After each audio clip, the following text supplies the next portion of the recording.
ಓಂ ಶಾಂತಿ. ಇಂದಿನ ದಿನಾಂಕ 16/1/2026. ಪ್ರಾರ್ಥ ಮುರುಳಿ ಬಾಪ್ತಾದ ಮಧುಬನ.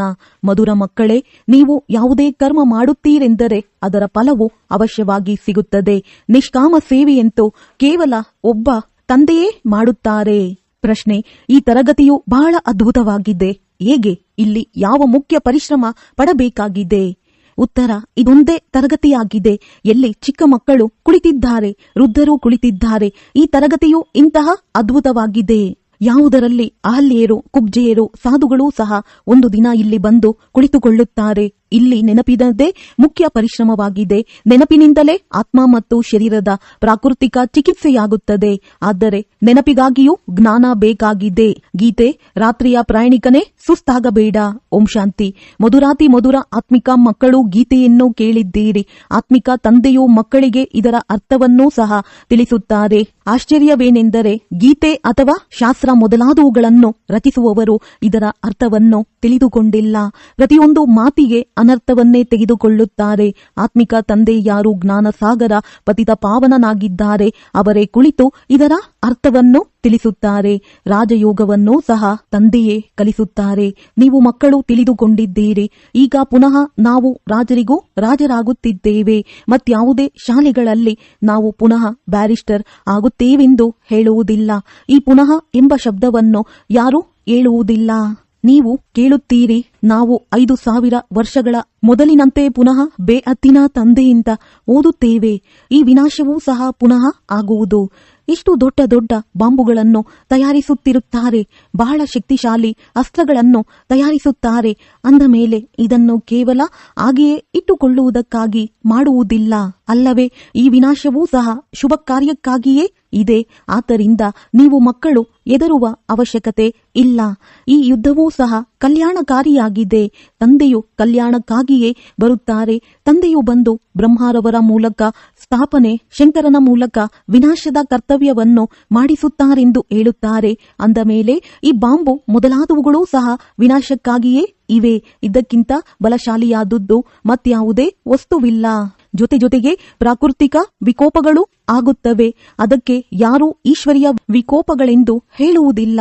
ಈ ಪ್ರಾಕೃತಿಕ ಆಪತ್ತುಗಳು ಡ್ರಾಮಾದಲ್ಲಿ ನಿಗದಿಯಾಗಿದೆ. ಇದೇನೂ ಸಹ ಹೊಸ ಮಾತಲ್ಲ. ಎಷ್ಟು ದೊಡ್ಡ ದೊಡ್ಡ ಬಾಂಬುಗಳನ್ನು ತಯಾರಿಸುತ್ತಿರುತ್ತಾರೆ.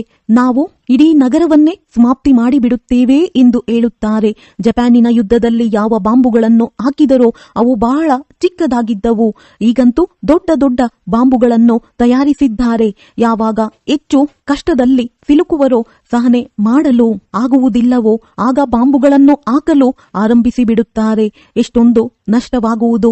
ಈಗಿನ್ನೂ ಪ್ರಯೋಗ ಮಾಡಿ ನೋಡುತ್ತಿದ್ದಾರೆ. ಲೆಕ್ಕವಿಲ್ಲದಷ್ಟು ಹಣವನ್ನು ಖರ್ಚು ಮಾಡುತ್ತಾರೆ. ಇವುಗಳನ್ನು ತಯಾರಿಸುವವರ ಸಂಬಳವೂ ಸಹ ಹೆಚ್ಚಾಗಿರುತ್ತದೆ. ಅಂದಾಗ ನೀವು ಮಕ್ಕಳಿಗೆ ಖುಷಿ ಇರಬೇಕು. ಹಳೆಯ ಪ್ರಪಂಚದ ವಿನಾಶವಾಗಲಿದೆ. ನೀವು ಮಕ್ಕಳು ಹೊಸ ಪ್ರಪಂಚಕ್ಕಾಗಿ ಪುರುಷಾರ್ಥ ಮಾಡುತ್ತಿದ್ದೀರಿ. ವಿವೇಕವು ಹೇಳುತ್ತದೆ, ಹಳೆಯ ಪ್ರಪಂಚವು ಖಂಡಿತ ಸಮಾಪ್ತಿಯಾಗುವುದು. ಮಕ್ಕಳು ತಿಳಿದುಕೊಂಡಿದ್ದೀರಿ ಕಲಿಯುಗದಲ್ಲಿ ಏನಿದೆ, ಸತ್ಯಯುಗದಲ್ಲಿ ಏನಿರುವುದು. ನೀವೀಗ ಸಂಗಮದಲ್ಲಿ ನಿಂತಿದ್ದೀರಿ. ನಿಮಗೆ ತಿಳಿದಿದೆ ಸತ್ಯಯುಗದಲ್ಲಿ ಇಷ್ಟೊಂದು ಜನಸಂಖ್ಯೆ ಇರುವುದಿಲ್ಲ. ಅಂದ ಮೇಲೆ ಇವರೆಲ್ಲರ ವಿನಾಶವಾಗುವುದು. ಈ ಪ್ರಾಕೃತಿಕ ಆಪತ್ತುಗಳು ಕಲ್ಪದ ಮೊದಲು ಆಗಿತ್ತು. ಹಳೆಯ ಪ್ರಪಂಚವು ಸಮಾಪ್ತಿಯಾಗಲೇ ಬೇಕಾಗಿದೆ. ವಿಕೋಪಗಳಂತೂ ಹೀಗೆ ಬಹಳಷ್ಟು ಆಗುತ್ತಾ ಬಂದಿದೆ. ಆದರೆ ಅದು ಚಿಕ್ಕ ಅಂದಾಜಿನಲ್ಲಿ ಆಗಿತ್ತು. ಈಗ ಈ ಇಡೀ ಹಳೆಯ ಪ್ರಪಂಚವೇ ಸಮಾಪ್ತಿಯಾಗುವುದಿದೆ. ಆದ್ದರಿಂದ ನೀವು ಮಕ್ಕಳಿಗೆ ಬಹಳ ಖುಷಿಯಾಗಬೇಕು. ನಾವು ಆತ್ಮಿಕ ಮಕ್ಕಳಿಗೆ ಪರಮಪಿತ ಪರಮಾತ್ಮ ತಂದೆಯು ಕುಳಿತು ತಿಳಿಸಿಕೊಡುತ್ತಾರೆ. ಈ ವಿನಾಶವು ನಿಮಗಾಗಿಯೇ ಆಗುತ್ತಿದೆ. ರುದ್ರಜ್ಞಾನ ಯಜ್ಞದಿಂದ ವಿನಾಶ ಜ್ವಾಲೆಯು ಪ್ರಜ್ವಲಿತವಾಯಿತೆಂದು ಗಾಯನವಿದೆ. ಕೆಲವು ಮಾತುಗಳು ಗೀತೆಯಲ್ಲಿಯೂ ಇವೆ. ಇದರ ಅರ್ಥವು ಬಹಳ ಚೆನ್ನಾಗಿದೆ. ಆದರೆ ಯಾರು ತಿಳಿದುಕೊಳ್ಳುವುದಿಲ್ಲ. ಅವರು ಶಾಂತಿಯನ್ನು ಬೇಡುತ್ತಿರುತ್ತಾರೆ. ನೀವು ಹೇಳುತ್ತೀರಿ, ಇದು ಬೇಗ ವಿನಾಶವಾಗಿ ಬಿಟ್ಟರೆ ನಾವು ಹೋಗಿ ಸುಖಿಯಾಗಿರುತ್ತೇವೆ ಎಂದು ತಂದೆಯು ತಿಳಿಸುತ್ತಾರೆ.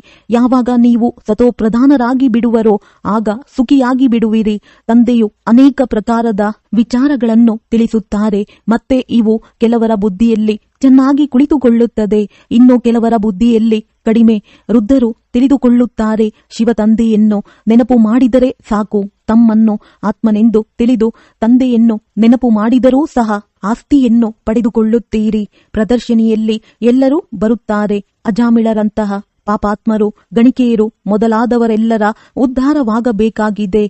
ಕೂಲಿಕಾರರೂ ಸಹ ಒಳ್ಳೆಯ ವಸ್ತ್ರವನ್ನು ಧರಿಸಿ ಬಂದು ಬಿಡುತ್ತಾರೆ. ಮಹಾತ್ಮ ಗಾಂಧೀಜಿಯು ಅಸ್ಪೃಶ್ಯರನ್ನೂ ಸಹ ಮುಕ್ತಗೊಳಿಸಿದರು. ಜೊತೆಯಲ್ಲಿಯೇ ತಿನ್ನುತ್ತಾರೆ. ಈ ತಂದೆಯಂತೂ ಯಾವುದಕ್ಕೂ ನಿರಾಕರಿಸುವುದಿಲ್ಲ. ಇವರ ಉದ್ಧಾರವನ್ನೂ ಸಹ ಮಾಡಲೇಬೇಕಾಗಿದೆ. ಅವರ ಕೆಲಸದ ಜೊತೆ ನಮಗೆ ಯಾವುದೇ ಸಂಬಂಧವಿಲ್ಲ. ಇದರಲ್ಲಿ ಎಲ್ಲವೂ ತಂದೆಯ ಜೊತೆ ಬುದ್ಧಿಯೋಗವನ್ನು ಜೋಡಿಸುವುದರ ಮೇಲೆ ಆಧಾರಿತವಾಗಿದೆ. ತಂದೆಯನ್ನು ನೆನಪು ಮಾಡಬೇಕಾಗಿದೆ. ನಾನು ಅಚ್ಯುತ ಅಸ್ಪೃಶ್ಯನಾಗಿದ್ದೇನೆಂದು ಆತ್ಮವು ಹೇಳುತ್ತದೆ.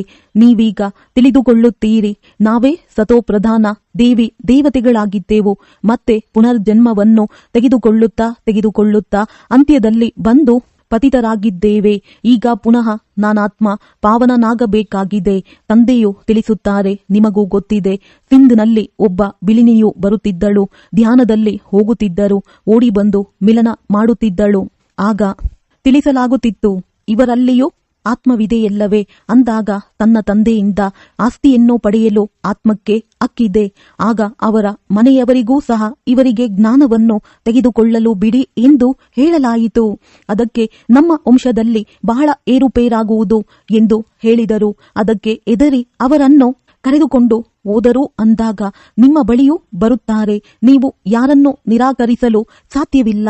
ಅಬಲೆಯರು, ಗಣಿಕೆಯರು, ಬಿಳಿನಿಯರು, ಸಾಧು ಮೊದಲಾದವರೆಲ್ಲರ ಉದ್ಧಾರ ಮಾಡುವರೆಂದು ಗಾಯನವಿದೆ. ಸಾಧುಗಳಿಂದ ಹಿಡಿದು ಬಿಳಿನಿಯವರೆಗೆ ಎಲ್ಲರ ಉದ್ಧಾರ ಮಾಡಬೇಕಾಗಿದೆ. ನೀವು ಮಕ್ಕಳು ಈಗ ಯಜ್ಞ ಸೇವೆ ಮಾಡುತ್ತೀರಿ. ಅಂದಾಗ ಈ ಸೇವೆಯಿಂದ ಬಹಳ ಪ್ರಾಪ್ತಿಯಾಗುತ್ತದೆ. ಅನೇಕರ ಕಲ್ಯಾಣವಾಗುತ್ತದೆ. ದಿನ ಪ್ರತಿದಿನ ಪ್ರದರ್ಶನಿಯ ಸರ್ವೀಸಿನ ಬಹಳ ವೃದ್ಧಿಯಾಗುವುದು. ತಂದೆಯು ಬ್ಯಾಂಡೇಜ್ಗಳನ್ನು ಸಹ ತಯಾರು ಮಾಡಿಸುತ್ತಾ ಇರುತ್ತಾರೆ. ನೀವು ಎಲ್ಲಿಯೇ ಹೋದರೂ ಇದರ ಮೇಲೆ ತಿಳಿಸಬೇಕಾಗಿದೆ, ಇವರು ತಂದೆ, ಇವರು ದಾದಾ, ಇದು ತಂದೆಯ ಆಸ್ತಿಯಾಗಿದೆ. ಈಗ ತಂದೆಯು ತಿಳಿಸುತ್ತಾರೆ, ಮಕ್ಕಳೇ, ನನ್ನನ್ನು ನೆನಪು ಮಾಡಿದರೆ ನೀವು ಪಾವನರಾಗಿ ಬಿಡುತ್ತೀರಿ. ನನ್ನೊಬ್ಬನನ್ನೇ ನೆನಪು ಮಾಡಿ ಎಂದು ಗೀತೆಯಲ್ಲಿಯೂ ಇದೆ. ಕೇವಲ ಅದರಲ್ಲಿ ನನ್ನ ಹೆಸರನ್ನು ಆರಿಸಿ ಮಗನ ಹೆಸರನ್ನು ಹಾಕಿಬಿಟ್ಟಿದ್ದಾರೆ. ಭಾರತವಾಸಿಗಳಿಗೂ ಸಹ ಈ ರಾಧೆ ಕೃಷ್ಣರ ನಡುವೆ ಪರಸ್ಪರ ಸಂಬಂಧವೇನೆಂದು ತಿಳಿದಿಲ್ಲ. ಅವರ ವಿವಾಹ ಮುಂತಾದುವುದರ ಚರಿತ್ರೆಯನ್ನು ಹೇಳುವುದಿಲ್ಲ. ಇವರಿಬ್ಬರು ಬೇರೆ ಬೇರೆ ರಾಜಧಾನಿಯವರಾಗಿರುತ್ತಾರೆ. ಈ ಮಾತುಗಳನ್ನು ತಂದೆಯೇ ತಿಳಿಸುತ್ತಾರೆ. ಒಂದು ವೇಳೆ ಇದು ದೊಡ್ಡವರಿಗೆ ಅರ್ಥವಾದರೆ ಮತ್ತು ಶಿವ ಭಗವಾನು ವಾಚ ಎಂದು ಹೇಳಿಬಿಟ್ಟರೆ ಎಲ್ಲರೂ ಅವರನ್ನು ಓಡಿಸಿ ಬಿಡುವರು. ನೀವು ಇದನ್ನು ಎಲ್ಲಿಂದ ಕಲಿತಿದ್ದೀರಿ? ಅವರು ಯಾವ ಗುರುಗಳು ಎಂದು ಕೇಳುವರು. ಒಂದು ವೇಳೆ ನಮಗೆ ಬ್ರಹ್ಮ ಕುಮಾರಿಯರು ತಿಳಿಸಿದರೆಂದು ಹೇಳಿದ್ದೇ ಆದರೆ ಅವರಿಗೆ ಕೋಪ ಬಂದು ಬಿಡುವುದು. ಈ ಗುರುಗಳ ಸಿಂಹಾಸನವೇ ಕಳೆದು ಹೋಗುವುದು. ಇಂಥವರು ಅನೇಕರು ಬರುತ್ತಾರೆ, ಅಭಿಪ್ರಾಯವನ್ನು ಬರೆದು ಕೊಡುತ್ತಾರೆ ಮತ್ತು ಮಾಯವಾಗಿ ಬಿಡುತ್ತಾರೆ. ತಂದೆಯು ಮಕ್ಕಳಿಗೆ ಯಾವುದೇ ಕಷ್ಟ ಕೊಡುವುದಿಲ್ಲ. ಬಹಳ ಸಹಜ ಯುಕ್ತಿಯನ್ನು ತಿಳಿಸುತ್ತಾರೆ. ಯಾರಿಗಾದರೂ ಮಕ್ಕಳಾಗದಿದ್ದರೆ ಸಂತಾನವನ್ನು ಕರುಣಿಸಿ ಎಂದು ಭಗವಂತನಿಗೆ ಹೇಳುತ್ತಾರೆ. ಮತ್ತೆ ಮಕ್ಕಳಾದ ಮೇಲೆ ಅವರನ್ನು ಬಹಳ ಚೆನ್ನಾಗಿ ಪಾಲನೆ ಮಾಡುತ್ತಾರೆ, ಓದಿಸುತ್ತಾರೆ. ನಂತರ ದೊಡ್ಡವರಾದ ಮೇಲೆ ಈಗ ತಮ್ಮ ಉದ್ಯೋಗವನ್ನು ನೋಡಿಕೊಳ್ಳಿ ಎಂದು ಹೇಳುತ್ತಾರೆ. ತಂದೆಯು ಮಕ್ಕಳನ್ನು ಪಾಲನೆ ಮಾಡಿ ಅವರನ್ನು ಯೋಗ್ಯರನ್ನಾಗಿ ಮಾಡುತ್ತಾರೆ. ಅಂದ ಮೇಲೆ ತಂದೆಯು ಮಕ್ಕಳ ಸೇವಕನಾದರಲ್ಲವೇ? ಈ ತಂದೆಯೂ ಸಹ ಮಕ್ಕಳ ಸೇವೆ ಮಾಡಿ ಜೊತೆ ಕರೆದುಕೊಂಡು ಹೋಗುತ್ತಾರೆ. ಮಕ್ಕಳು ದೊಡ್ಡವರಾಗಿ ಉದ್ಯೋಗ ವ್ಯವಹಾರಗಳಲ್ಲಿ ತೊಡಗಿದರೆ ನಾವು ವೃದ್ಧರಾದ ಮೇಲೆ ನಮ್ಮ ಸೇವೆ ಮಾಡುವರೆಂದು ಲೌಕಿಕ ತಂದೆಯು ತಿಳಿದುಕೊಳ್ಳುತ್ತಾರೆ. ಆದರೆ ಈ ತಂದೆಯಂತೂ ಫಲವನ್ನು ಅಪೇಕ್ಷಿಸುವುದಿಲ್ಲ. ಇವರು ನಿಷ್ಕಾಮ ಸೇವಾದಾರಿಯಾಗಿದ್ದಾರೆ. ಎಲ್ಲಿಯವರೆಗೆ ಜೀವಿಸಿರುತ್ತೇನೆಯೋ ಅಲ್ಲಿಯವರೆಗೆ ನಮ್ಮನ್ನು ನೋಡಿಕೊಳ್ಳುವುದು ಮಕ್ಕಳ ಕರ್ತವ್ಯವಾಗಿದೆ ಎಂದು ಲೌಕಿಕ ತಂದೆಯು ತಿಳಿದುಕೊಳ್ಳುತ್ತಾರೆ. ಈ ಕಾಮನೆಯನ್ನು ಇಟ್ಟುಕೊಳ್ಳುತ್ತಾರೆ. ಆದರೆ ಈ ಬೇಅದ್ದಿನ ತಂದೆಯು ಹೇಳುತ್ತಾರೆ, ನಾನು ನಿಷ್ಕಾಮ ಸೇವೆ ಮಾಡುತ್ತೇನೆ, ನಾನು ರಾಜ್ಯಭಾರ ಮಾಡುವುದಿಲ್ಲ, ನಾನು ಎಷ್ಟೊಂದು ನಿಷ್ಕಾಮಿಯಾಗಿದ್ದೇನೆ. ಅನ್ಯ ಯಾರೆಲ್ಲ ಸೇವೆ ಮಾಡುವರೋ ಅವರಿಗೆ ಅದರ ಫಲವು ಖಂಡಿತ ಸಿಗುತ್ತದೆ. ಆದರೆ ಇವರಂತೂ ಎಲ್ಲರ ತಂದೆಯಾಗಿದ್ದಾರೆ. ತಿಳಿಸುತ್ತಾರೆ, ನಾನು ನೀವು ಮಕ್ಕಳಿಗೆ ಸ್ವರ್ಗದ ರಾಜ್ಯಭಾಗ್ಯ ಕೊಡುತ್ತೇನೆ. ನೀವು ಎಷ್ಟು ಶ್ರೇಷ್ಠ ಪದವಿಯನ್ನು ಪ್ರಾಪ್ತಿ ಮಾಡಿಕೊಳ್ಳುತ್ತೀರಿ. ನಾನಂತೂ ಕೇವಲ ಬ್ರಹ್ಮಾಂಡದ ಮಾಲೀಕನಾಗಿದ್ದೇನೆ, ನೀವೂ ಸಹ ಆಗಿದ್ದೀರಿ. ಆದರೆ ನೀವು ರಾಜ್ಯಭಾಗ್ಯವನ್ನು ಪಡೆದುಕೊಳ್ಳುತ್ತೀರಿ ಮತ್ತೆ ಕಳೆದುಕೊಳ್ಳುತ್ತೀರಿ. ನಾನು ರಾಜ್ಯವನ್ನು ತೆಗೆದುಕೊಳ್ಳುವುದು ಇಲ್ಲ. ಡ್ರಾಮಾದಲ್ಲಿ ನನ್ನದು ಈ ಪಾತ್ರವಿದೆ. ನೀವು ಮಕ್ಕಳು ಸುಖದ ಆಸ್ತಿಯನ್ನು ಪಡೆಯುವ ಪುರುಷಾರ್ಥ ಮಾಡುತ್ತೀರಿ. ಉಳಿದೆಲ್ಲರೂ ಕೇವಲ ಶಾಂತಿಯನ್ನು ಬಯಸುತ್ತಾರೆ. ಅವರು ಜ್ಞಾನವನ್ನು ತೆಗೆದುಕೊಳ್ಳಲು ಸಾಧ್ಯವಿಲ್ಲ.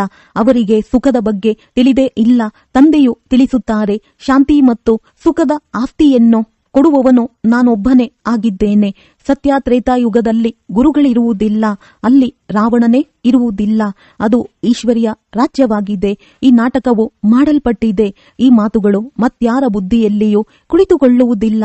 ಆದ್ದರಿಂದ ಮಕ್ಕಳು ಚೆನ್ನಾಗಿ ಧಾರಣೆ ಮಾಡಿ ಶ್ರೇಷ್ಠ ಪದವಿಯನ್ನು ಪಡೆಯಬೇಕಾಗಿದೆ. ನೀವೀಗ ಸಂಗಮದಲ್ಲಿದ್ದೀರಿ. ನಿಮಗೆ ತಿಳಿದಿದೆ, ಹೊಸ ಪ್ರಪಂಚದ ರಾಜಧಾನಿಯು ಸ್ಥಾಪನೆಯಾಗುತ್ತಿದೆ. ಅಂದಾಗ ನೀವಿರುವುದೇ ಸಂಗಮದಲ್ಲಿ. ಉಳಿದೆಲ್ಲರೂ ಕಲಿಯುಗದಲ್ಲಿದ್ದಾರೆ. ಅವರು ಕಲ್ಪದ ಆಯಸ್ಸನ್ನೇ ಲಕ್ಷಾಂತರ ವರ್ಷಗಳೆಂದು ಹೇಳಿಬಿಡುತ್ತಾರೆ. ಘೋರ ಅಂಧಕಾರದಲ್ಲಿದ್ದಾರೆ. ಕುಂಭಕರ್ಣನ ನಿದ್ರೆಯಲ್ಲಿ ಮಲಗಿಬಿಟ್ಟಿದ್ದಾರೆಂದು ಗಾಯನವಿದೆ. ಪಾಂಡವರ ವಿಜಯದ ಗಾಯನವೂ ಇದೆ. ನೀವು ಬ್ರಾಹ್ಮಣರಾಗಿದ್ದೀರಿ. ಯಜ್ಞವನ್ನು ಬ್ರಾಹ್ಮಣರೇ ರಚಿಸುತ್ತಾರೆ. ಇದು ಎಲ್ಲದಕ್ಕಿಂತ ದೊಡ್ಡ ಬೇಅದ್ದಿನ ಈಶ್ವರಿಯ ರುದ್ರ ಜ್ಞಾನ ಯಜ್ಞ ಆಗಿದೆ. ಆ ಅದ್ದಿನ ಯಜ್ಞಗಳು ಅನೇಕ ಪ್ರಕಾರವಾಗಿರುತ್ತದೆ. ಈ ರುದ್ರ ಯಜ್ಞವು ಒಂದೇ ಬಾರಿಯಾಗುತ್ತದೆ. ಸತ್ಯ ತ್ರೇತಾಯುಗದಲ್ಲಿ ಮತ್ಯಾವುದೇ ಯಜ್ಞವಿರುವುದಿಲ್ಲ. ಏಕೆಂದರೆ ಅಲ್ಲಿ ಯಾವುದೇ ಆಪತ್ತಿನ ಮಾತಿಲ್ಲ. ಅವೆಲ್ಲವೂ ಅದ್ದಿನ ಯಜ್ಞಗಳಾಗಿವೆ. ಇದು ಬೇಅದ್ದಿನದ್ದಾಗಿದೆ. ಇದು ಬೇಅದ್ದಿನ ತಂದೆಯಿಂದ ರಚನೆಯಾಗಿರುವ ಯಜ್ಞವಾಗಿದೆ. ಇದರಲ್ಲಿ ಬೇಅದ್ದಿನ ಆಹುತಿಯಾಗಬೇಕಾಗಿದೆ. ಇನ್ನರ್ಧ ಕಲ್ಪ ಯಾವುದೇ ಯಜ್ಞವಿರುವುದಿಲ್ಲ. ಅಲ್ಲಿ ರಾವಣ ರಾಜ್ಯವೇ ಇರುವುದಿಲ್ಲ.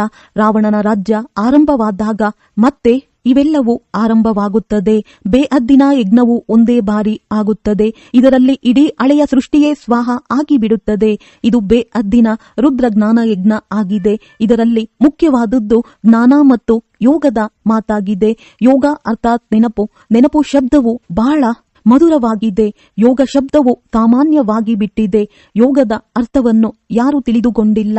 ನೀವು ತಿಳಿಸಬಹುದು. ಯೋಗ ಅರ್ಥಾತ್ ತಂದೆಯನ್ನು ನೆನಪು ಮಾಡಬೇಕಾಗಿದೆ. ಬಾಬಾ ತಾವಂತೂ ನಮಗೆ ಬೇಅದ್ದಿನ ಆಸ್ತಿಯನ್ನು ಕೊಡುತ್ತೀರಿ. ಆತ್ಮವು ಮಾತನಾಡುತ್ತದೆ, ಬಾಬಾ ತಾವು ಪುನಃ ಬಂದಿದ್ದೀರಿ. ನಾವಂತೂ ತಮ್ಮನ್ನು ಮರೆತು ಹೋಗಿದ್ದೆವು. ತಾವು ನಮಗೆ ರಾಜ್ಯಭಾಗ್ಯವನ್ನು ಕೊಟ್ಟಿದ್ದೀರಿ. ಈಗ ಪುನಃ ಬಂದು ಮಿಲನ ಮಾಡುತ್ತೀರಿ. ನಾವು ತಮ್ಮ ಶ್ರೀಮತದಂತೆ ಖಂಡಿತ ನಡೆಯುತ್ತೇವೆ. ಹೀಗೆ ತನ್ನ ಜೊತೆ ತಾನು ಮಾತನಾಡಿಕೊಳ್ಳಬೇಕಾಗಿದೆ. ಬಾಬಾ ತಾವಂತೂ ನಮಗೆ ಬಹಳ ಒಳ್ಳೆಯ ಮಾರ್ಗವನ್ನು ತಿಳಿಸುತ್ತೀರಿ. ನಾವು ಕಲ್ಪಕಲ್ಪವೂ ಮರೆತು ಹೋಗುತ್ತೇವೆ. ಈಗ ತಂದೆಯು ಮತ್ತೆ ನಮ್ಮನ್ನು ಸ್ಮೃತಿ ಸ್ವರೂಪರನ್ನಾಗಿ ಮಾಡುತ್ತಾರೆ. ಆದ್ದರಿಂದ ಈಗ ತಂದೆಯನ್ನೇ ನೆನಪು ಮಾಡಬೇಕಾಗಿದೆ. ನೆನಪಿನಿಂದಲೇ ಆಸ್ತಿಯು ಸಿಗುವುದು. ನಾನು ಯಾವಾಗ ಸನ್ಮುಖದಲ್ಲಿ ಬರುತ್ತೇನೆ ಆಗ ನಾನು ತಿಳಿಸುತ್ತೇನೆ. ಅಲ್ಲಿಯವರೆಗೂ ನೀವು ದುಃಖಹರ್ತ ಸುಖಕರ್ತನಾಗಿದ್ದೀರೆಂದು ಆಡುತ್ತಿರುತ್ತೀರಿ. ಮಹಿಮೆ ಮಾಡುತ್ತಾರೆ. ಆದರೆ ಆತ್ಮನನ್ನಾಗಲಿ ಪರಮಾತ್ಮನನ್ನಾಗಲಿ ಅರಿತುಕೊಂಡಿಲ್ಲ.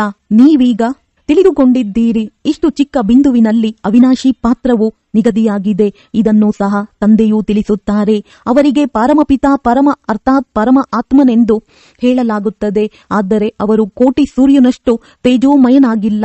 ತಂದೆಯು ತಿಳಿಸುತ್ತಾರೆ, ನಾನು ಶಿಕ್ಷಕನ ತರಹ ನಿಮಗೆ ಓದಿಸುತ್ತಾ ಇರುತ್ತೇನೆ. ಎಷ್ಟೊಂದು ಮಂದಿ ಮಕ್ಕಳಿದ್ದಾರೆ. ಈ ತರಗತಿಯನ್ನು ನೋಡಿ ಎಷ್ಟು ಅದ್ಭುತವಾಗಿದೆ. ಇದರಲ್ಲಿ ಯಾರ್ಯಾರು ಓದುತ್ತಾರೆ? ಅಬಲೆಯರು, ಕುಬ್ಜೆಯರು, ಸಾಧುಗಳೂ ಸಹ ಒಂದು ದಿನ ಬಂದು ಕುಳಿತುಕೊಳ್ಳುತ್ತಾರೆ. ಚಿಕ್ಕ ಮಕ್ಕಳು, ವೃದ್ಧರು ಎಲ್ಲರೂ ಕುಳಿತಿದ್ದಾರೆ. ಇಂತಹ ಶಾಲೆಯನ್ನು ಎಂದಾದರೂ ನೋಡಿದ್ದೀರಾ? ಇಲ್ಲಿ ನೆನಪಿನ ಪರಿಶ್ರಮವಿದೆ. ಈ ನೆನಪು ಸಮಯ ತೆಗೆದುಕೊಳ್ಳುತ್ತದೆ. ನೆನಪಿನ ಪುರುಷಾರ್ಥ ಮಾಡುವುದೂ ಸಹ ಜ್ಞಾನವಲ್ಲವೇ? ನೆನಪಿಗಾಗಿಯೂ ಜ್ಞಾನ ಬೇಕಾಗಿದೆ. ಚಕ್ರದ ಬಗ್ಗೆ ತಿಳಿಸುವುದಕ್ಕೂ ಜ್ಞಾನವೂ ಬೇಕಾಗಿದೆ. ಇದಕ್ಕೆ ಸತ್ಯವಾದ ಪ್ರಾಕೃತಿಕ ಚಿಕಿತ್ಸೆ ಎಂದು ಹೇಳಲಾಗುತ್ತದೆ. ನಿಮ್ಮ ಆತ್ಮವು ಸಂಪೂರ್ಣ ಪವಿತ್ರವಾಗಿ ಬಿಡುತ್ತದೆ. ಅಲ್ಲಿ ಶರೀರದ ಚಿಕಿತ್ಸೆಯಾಗುತ್ತದೆ. ಇದು ಆತ್ಮಿಕ ಚಿಕಿತ್ಸೆಯಾಗಿದೆ. ಆತ್ಮದಲ್ಲಿಯೇ ತುಕ್ಕು ಬೀಳುತ್ತದೆ. ಸತ್ಯ ಚಿನ್ನವಾಗಿದ್ದರೆ ಅಪ್ಪಟ ಆಭರಣಗಳೇ ತಯಾರಾಗುತ್ತವೆ. ಈಗ ಇಲ್ಲಿ ಮಕ್ಕಳಿಗೆ ತಿಳಿದಿದೆ, ಶಿವತಂದೆಯು ಸನ್ಮುಖದಲ್ಲಿ ಬಂದಿದ್ದಾರೆ. ಮಕ್ಕಳು ತಂದೆಯನ್ನು ಖಂಡಿತ ನೆನಪು ಮಾಡಬೇಕಾಗಿದೆ. ನಾವೀಗ ಹಿಂತಿರುಗಿ ಹೋಗಬೇಕಾಗಿದೆ. ಈ ದಡದಿಂದ ಆ ದಡವನ್ನು ಸೇರಬೇಕಾಗಿದೆ. ತಂದೆ ಆಸ್ತಿ ಮತ್ತು ಮನೆಯನ್ನು ನೆನಪು ಮಾಡಿ. ಅದು ಮಧುರ ಶಾಂತಿಯ ಧಾಮವಾಗಿದೆ. ಅಶಾಂತಿಯಿಂದ ದುಃಖವಾಗುತ್ತದೆ, ಶಾಂತಿಯಿಂದ ಸುಖ ಸಿಗುತ್ತದೆ. ಸತ್ಯಯುಗದಲ್ಲಿ ಸುಖ, ಶಾಂತಿ, ಸಂಪತ್ತು ಎಲ್ಲವೂ ಇರುತ್ತದೆ. ಅಲ್ಲಿ ಜಗಳ, ಕಲಹದ ಮಾತೇ ಇರುವುದಿಲ್ಲ. ಮಕ್ಕಳಿಗೆ ಇದೇ ಚಿಂತೆ ಇರಲಿ. ನಾವು ಸತೋಪ್ರಧಾನ ಸತ್ಯ ಚಿನ್ನವಾಗಬೇಕಾಗಿದೆ. ಆಗಲೇ ಶ್ರೇಷ್ಠ ಪದವಿಯನ್ನು ಪಡೆಯುವಿರಿ. ಈ ಆತ್ಮಿಕ ಭೋಜನವು ನಿಮಗೆ ಸಿಗುತ್ತಿದೆ, ಅದನ್ನು ಮತ್ತೆ ಮೆಲುಕು ಹಾಕಬೇಕು. ಇಂದು ಯಾವ ಯಾವ ಮುಖ್ಯ ಮಾತುಗಳನ್ನು ಕೇಳಿದೆನು ಎಂದು ಇದನ್ನು ಸಹ ತಿಳಿಸಿದೆವು. 2 ಯಾತ್ರೆಗಳಿವೆ, ಒಂದು ಆತ್ಮಿಕ, ಇನ್ನೊಂದು ಶಾರೀರಿಕ. ಈ ಆತ್ಮಿಕ ಯಾತ್ರೆಯು ಕೆಲಸಕ್ಕೆ ಬರುವುದು. ಭಗವಾನುವಾಚ ಮನ್ಮನಾಭವ, ಒಳ್ಳೆಯದು.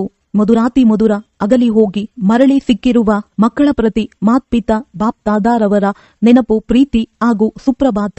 ಆತ್ಮಿಕ ಮಕ್ಕಳಿಗೆ ಆತ್ಮಿಕ ತಂದೆಯ ನಮಸ್ತೆ. ಧಾರಣೆಗಾಗಿ ಮುಖ್ಯ ಸಾರ: ಈ ವಿನಾಶವೂ ಸಹ ಶುಭ ಕಾರ್ಯಕ್ಕಾಗಿ ಆಗಲಿದೆ. ಆದ್ದರಿಂದ ಹೆದರಬಾರದು.